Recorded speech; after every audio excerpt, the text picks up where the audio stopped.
வணக்கம். மதிமுகம் செய்திகள். இன்றைய முக்கிய நிகழ்வுகளை பார்ப்பதற்கு முன்பாக தலைப்புச் செய்திகளை பார்க்கலாம். மக்களவை தேர்தல் பிரச்சாரம் இன்று மாலை 6 மணியுடன் நிறைவு. பிரச்சாரம் ஓய்ந்த பிறகு வாக்கு சேகரிக்க கூடாது என தலைமை தேர்தல் அதிகாரி எச்சரிக்கை. பாஜகவின் மாயாஜாலம் வித்தைகள் இனி எதுவும் எடுபடாது. பொய் கேள்விகளால் பாஜக திசை திருப்புவதாக திமுக கண்டனம். பாஜக தோல்வியடைவதை யாராலும் தடுக்க முடியாது. சனாதன கூட்டத்திற்கு முடிவு கட்ட மக்கள் முடிவு செய்துவிட்டதாக வைகோ தேர்தல் பரப்புரை. அமைச்சர் உதயநிதி ஸ்டாலின் தீவிர பிரச்சாரம். மோடியின் 10 ஆண்டு கால ஆட்சியில் தமிழ்நாட்டிற்கு எதையும் செய்யவில்லை என பேச்சு. மக்கள் பிரச்சனைகளுக்கு தீர்வு காணும் உண்மை ஊழியனாக இருப்பேன். தீப்பெட்டி சின்னத்திற்கு துரை வைகோ தீவிர வாக்கு சேகரிப்பு. விரிவான செய்திகள். இன்று மாலை 6 மணிக்கு பிறகு சமூக வலைதளங்களில் ஓட்டு சேகரித்தால் 2 ஆண்டு சிறை தண்டனை விதிக்கப்படும் என வேட்பாளர்களுக்கு தேர்தல் ஆணையம் எச்சரிக்கை விடுத்துள்ளது. தமிழ்நாட்டில் மக்களவைத் தேர்தல் ஒரே கட்டமாக வரும் 19ஆம் தேதி நடைபெற உள்ள நிலையில் அனைத்து அரசியல் கட்சிகளும் தீவிர பரப்புரையில் ஈடுபட்டு வருகின்றன.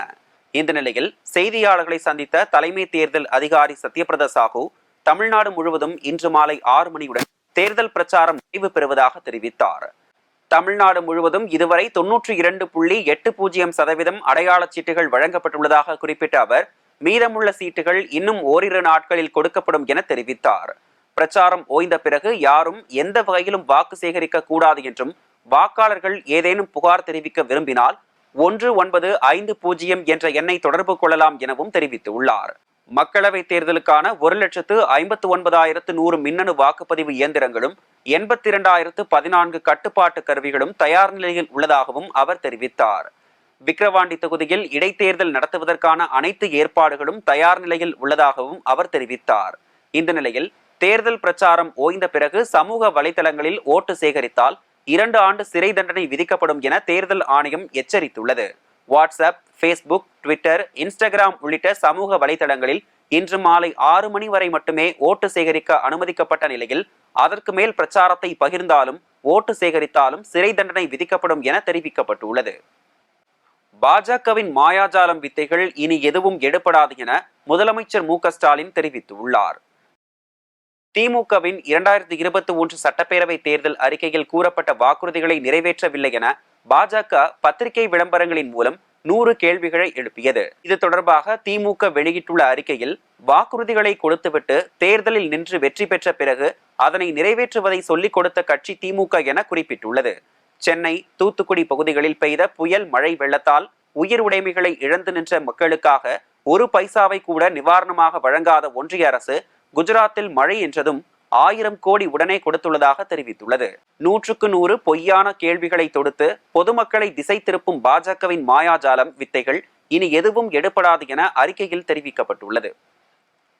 பிரதமர் மோடி 90 முறை தமிழ்நாட்டிற்கு வந்தாலும் பாஜக தோல்வியடைவதை யாராலும் தடுக்க முடியாது என மதிமுக பொதுச் செயலாளரும் மாநிலங்களவை உறுப்பினருமான வைகோ தெரிவித்துள்ளார்.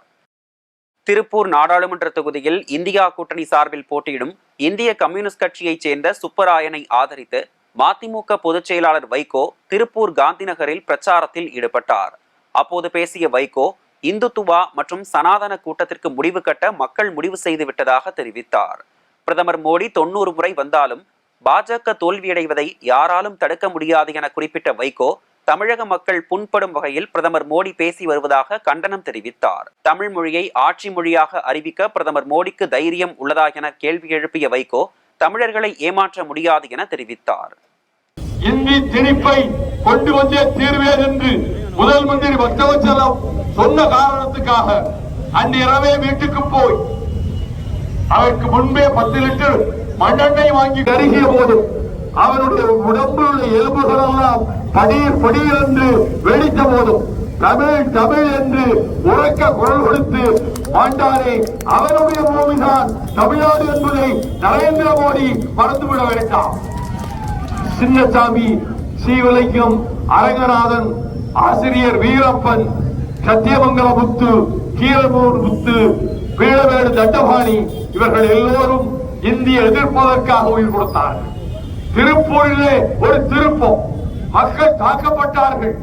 தாக்கப்பட்ட மக்கள் எதிர்த்து தாக்குவார்கள் என்பதுதான் புரட்சி. அதை திருப்பூர் அரங்கேற்றி காட்டியது. 2 காவல்துறையை சேர்ந்தவர்கள் உயிரிழக்க நேரிட்டது. நான் வருத்தப்படுகிறேன். அவ்வளவு உணர்ச்சி கொந்தளிப்பாக இருந்த எங்கள் தமிழ்நாட்டில் எங்கள் அண்ணா உருவாக்கிய சட்டப்படி இன்றைக்கு இங்கே இடமில்லை, தமிழும் ஆங்கிலமும் தான் என்று சட்டமன்றத்திலே பிரகடனம் செய்துவிட்டு இதை யாராலும் இனி எதிர்காலத்திலே யார் முதலமைச்சராக வந்தாலும் மாற்ற முடியாது என்று அண்ணா சொல்லிவிட்டு போனாரே, அந்த தமிழ்நாட்டுக்குள்ளே நுழைந்து நான் திராவிட இயக்கத்தை ஒழிப்பேன் என்றார். இது சமூக நீதியை காத்த இயக்கம். பிரதமர் மோடியின் 10 ஆண்டு கால ஆட்சியில் தமிழ்நாட்டிற்கு எதையுமே செய்யவில்லை என அமைச்சர் உதயநிதி ஸ்டாலின் தெரிவித்துள்ளார். ஈரோடு தொகுதி திமுக வேட்பாளர் பிரகாஷை ஆதரித்து அமைச்சர் உதயநிதி ஸ்டாலின் பிரச்சாரம் மேற்கொண்டார். அப்போது பேசிய அவர், கேஸ் சிலிண்டர் விலை குறைக்கப்படும் என்ற பிரதமர் மோடியின் வாக்குறுதி என்னவானது என கேள்வி எழுப்பினார். மோடியின் 10 ஆண்டு கால ஆட்சியில் தமிழ்நாட்டிற்கு எதையுமே செய்யவில்லை என்றும், தமிழ்நாட்டிற்கு ஒன்றிய அரசு இதுவரை 1 பைசா கூட வெள்ள நிவாரணம் வழங்கவில்லை என்றும் தெரிவித்தார். தமிழ்நாட்டிற்கு புயல் மழை நிவாரணம் வழங்காமல் ஒன்றிய பாஜக அரசு வஞ்சித்து வருவதாகவும் அவர் தெரிவித்தார். திருச்சி நாடாளுமன்ற தொகுதி வேட்பாளர் துரை வைகோ தீப்பெட்டி சின்னத்திற்கு வாக்கு கேட்டு தீவிர பிரச்சாரம் மேற்கொண்டார். திமுக தலைமையிலான இந்தியா கூட்டணியில் திருச்சி நாடாளுமன்ற தொகுதியில் மதிமுக வேட்பாளர் துரை வைகோ போட்டியிடுகிறார். இந்நிலையில் நாள்தோறும் கூட்டணி கட்சி நிர்வாகிகளோடு துரை வைகோ தீப்பெட்டி சின்னத்திற்கு தீவிர வாக்கு சேகரிப்பில் ஈடுபட்டு வருகிறார். அமைச்சர்கள் KN நேரு மற்றும் அன்பில் மகேஷ் பல்வேறு பகுதிகளில் துரை வைகோவை ஆதரித்து தீப்பெட்டி சின்னத்தில் வாக்கு சேகரித்தனர். அதன் ஒரு பகுதியாக கந்தர்வக்கோட்டை வடக்கு ஒன்றியம் அரவம்பட்டியில் தீப்பெட்டி சின்னத்திற்கு துரை வைகோ தீவிர வாக்கு சேகரிப்பில் ஈடுபட்டார். பிரச்சாரத்தின் போது கந்தர்வக்கோட்டை சட்டமன்ற உறுப்பினர் M சின்னதுரை மற்றும் திமுக உள்ளிட்ட இந்தியா கூட்டணி கட்சி நிர்வாகிகளின் உடனிருந்தனர். அதனைத் தொடர்ந்து புனல்குளம், அரிகாணிப்பட்டி, துருசுப்பட்டி, புதுநகர், முதுகுளம் ஆகிய பகுதிகளில் துரை வைகோ தீப்பெட்டி சின்னத்திற்கு வாக்கு கேட்டு தீவிர பிரச்சாரம் மேற்கொண்டார். திமுக வேட்பாளர்கள், முன்னணி தலைவர்களின் செல்போன் உரையாடல் ஒட்டு கேட்கப்படுவதாக திமுக அமைப்பு செயலாளர் RS பாரதி தலைமை தேர்தல் அதிகாரியிடம் புகார் அளித்துள்ளார். தமிழ்நாட்டில் திமுக கூட்டணி, அதிமுக கூட்டணி, பாஜக கூட்டணி, நாம் தமிழர் என 4 முனை போட்டி ஏற்பட்டுள்ளது. தேர்தல் நெருங்கி வரும் நிலையில் அரசியல் கட்சி தலைவர்கள் அனல் பறக்கும் பிரச்சாரத்தில் ஈடுபட்டு வருகின்றனர். இந்நிலையில் திமுக தலைவர்கள், வேட்பாளர்கள் மற்றும் முக்கிய நிர்வாகிகள் அவர்களின் உறவினர்கள் மற்றும் நண்பர்களின் செல்போன்களை அமலாக்கத்துறை, வருமான வரித்துறை மற்றும் மத்திய புலனாய்வு அமைப்புகள் ஒட்டு கேட்பதாக திமுக அமைப்பு செயலாளர் RS பாரதி தலைமை தேர்தல் அதிகாரியிடம் புகார் அளித்துள்ளார். ஆந்திர முதல்வர் ஜெகன்மோகன் ரெட்டி மீது கல்வீசிய வழக்கில் 5 பேர் கைது செய்யப்பட்டுள்ளனர். ஆந்திராவில் வரும் மே 13ஆம் தேதி நடைபெறவுள்ள சட்டப்பேரவை மற்றும் மக்களவை தேர்தலை ஒட்டி YSR காங்கிரஸ் கட்சி வேட்பாளர்களை ஆதரித்து முதல்வர் ஜெகன்மோகன் தேர்தல் பிரச்சாரம் மேற்கொண்டு வருகிறார். இந்நிலையில் NTR மாவட்டம் விஜயவாடா சிங் நகரில் யாத்திரை சென்றபோது மர்ம நபர்கள் கல்வீசி தாக்குதல் நடத்தினர். இதில் முதல்வர் ஜெகன்மோகன் படுகாயம் ஏற்பட்ட நிலையில் ஒரு நாள் ஓய்வுக்கு பிறகு மீண்டும் பிரச்சாரத்தை தொடங்கினார். ஜெகன்மோகன் ரெட்டி மீது கல் வீசியவர் பற்றி துப்பு கொடுத்தால் 2 லட்சம் சன்மானம் வழங்கப்படும் என ஆந்திர காவல்துறை அறிவித்தது. இந்நிலையில் ஆந்திர முதல்வர் ஜெகன்மோகன் ரெட்டி மீது கல் வீசிய வழக்கில் 5 பேர் கைது செய்யப்பட்டுள்ளனர். விஜயவாடா அருகே உள்ள சிங் நகர் பகுதியைச் சேர்ந்த முக்கிய குற்றவாளி சதீஷ்குமார் மற்றும் அவரது நண்பர்கள் கைது செய்யப்பட்டனர். கைதான சதீஷ்குமார் மற்றும் ஆகாஷ், துர்காராவ், சின்னா, சந்தோஷ் ஆகியோரிடம் காவல்துறை தீவிர விசாரணை நடத்தி வருகின்றனர். திருநெல்வேலி தொகுதி பாஜக வேட்பாளர் நயினார் நாகேந்திரன் வேட்புமனுவை ஏற்றதை எதிர்த்த வழக்கை சென்னை உயர்நீதிமன்றம் தள்ளுபடி செய்து உத்தரவிட்டது. நடைபெறவுள்ள மக்களவைத் தேர்தலில் திருநெல்வேலி தொகுதியில் பாஜக வேட்பாளர் நயினார் நாகேந்திரனின் வேட்புமனுவில் அவருக்கு எதிராக வன்கொடுமை தடை சட்ட பிரிவின் கீழ் பதிவு செய்யப்பட்டுள்ள வழக்கு குறித்த விவரங்கள் மறைக்கப்பட்டுள்ளதாக கூறி அவரது வேட்புமனுவை ஏற்றது செல்லாது என அறிவிக்க கோரி மதுரையைச் சேர்ந்த வழக்கறிஞர் மகாராஜன் என்பவர் சென்னை உயர்நீதிமன்றத்தில் வழக்கு தொடர்ந்திருந்தார். மனுவை விசாரித்த தலைமை நீதிபதி கங்கபூர்வாலா, நீதிபதி சத்யநாராயண பிரசாத் ஆகியோர் அடங்கிய அமர்வு தேர்தல் நடவடிக்கைகள் முடியும் தருவாயில் இருப்பதால் எந்த உத்தரவும் பிறப்பிக்க முடியாது என தெரிவித்தனர்.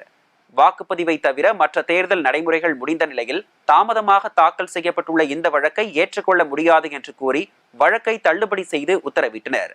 தேர்தல் முடிந்த பிறகு வேண்டுமானால் மனுதாரர் தேர்தல் ஆணையத்தை நாடலாம் என்று உயர்நீதிமன்ற நீதிபதிகள் தெரிவித்துள்ளனர். மக்களவை தேர்தலை ஒட்டி பேருந்து பயணச்சீட்டு கட்டண விலை 2 மடங்கு உயர்ந்துள்ளது பயணிகள் இடையே அதிர்ச்சியை ஏற்படுத்தியுள்ளது. மக்களவை தேர்தலை முன்னிட்டு புதன் மற்றும் வியாழக்கிழமைகளில் சென்னையில் இருந்து தினசரி இயங்கக்கூடிய 2092 பேருந்துகளுடன் கூடுதலாக 2970 சிறப்பு பேருந்துகள் என 2 நாட்களுக்கும் சேர்த்து 7154 பேருந்துகள் இயக்கப்படுகின்றன. பிற ஊர்களில் இருந்து இந்த 2 நாட்களிலும் 3060 சிறப்பு பேருந்துகள் என மொத்தம் 10,214 பேருந்துகள் இயக்கப்படுகின்றன. வியாழக்கிழமை சென்னையில் இருந்து இயக்கப்படும் அரசு விரைவு போக்குவரத்து கழக பேருந்துகளின் பெரும்பான்மையான தடங்களில் முன்பதிவு முழுமையாக நிறைவடைந்துள்ளது. இந்நிலையில் சொந்த ஊர்களுக்கு பயணிக்க விரும்பும் பயணிகள் கடைசி நேர கூட்ட நெரிசலை தவிர்க்கும் வகையில் வியாழக்கிழமை தங்கள் பயணத்தை மேற்கொள்வதை விடுத்து செவ்வாய், புதன் ஆகிய தினங்களில் முன்பதிவு செய்து பயணிக்க போக்குவரத்து கழகம் அறிவுறுத்தியுள்ளது. இந்நிலையில் ஆம்னி பேருந்து மற்றும் தனியார் பேருந்துகளின் பயணச்சீட்டு கட்டணம் வழக்கத்தை விட 2 மடங்கு அதிகரித்துள்ளதாக பயணிகள் வேதனை தெரிவித்துள்ளனர். ஆம்னி மற்றும் தனியார் பேருந்துகள் கூடுதல் கட்டணம் வசூலிக்க கூடாது என்றும் அப்படி வசூல் செய்யும் டிரான்ஸ்போர்ட் மீது நடவடிக்கை எடுக்கப்படும் எனவும் தமிழக அரசு எச்சரிக்கை விடுத்துள்ளது. சிதம்பரம் நாடாளுமன்ற தொகுதி சுயேட்சை வேட்பாளர் எஸ். பெருமாளின் படிவம் C1 தற்போது பார்க்கலாம்.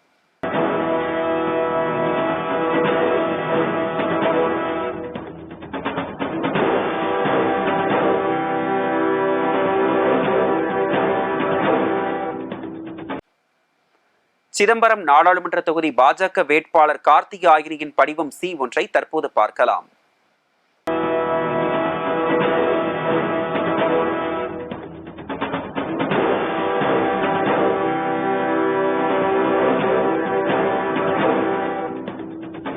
ராமநாதபுரம் மக்களவை தொகுதி வேட்பாளர் ஓ. பன்னீர்செல்வத்தை ஆதரித்து JP நட்டா வாக்கு சேகரிப்பில் ஈடுபட்டார். ராமநாதபுரம் மக்களவை தொகுதியின் வேட்பாளரும் முன்னாள் முதலமைச்சருமான ஓ. பன்னீர்செல்வத்தை ஆதரித்து பாரதிய ஜனதா கட்சியின் தேசிய தலைவர் JP நட்டா பரமக்குடி சட்டமன்ற தொகுதிக்கு உட்பட்ட பகுதிகளில் நடைபெற்று வரும் வாகன பேரணி நிகழ்ச்சியில் கலந்து கொண்டு பலாப்பழ சின்னத்திற்கு வாக்கு சேகரித்தார். பல்வேறு மாவட்டங்களில் நடைபெற்ற நிகழ்வுகளை களத்தில் மதிமுகம் பகுதியில் பார்க்கலாம்.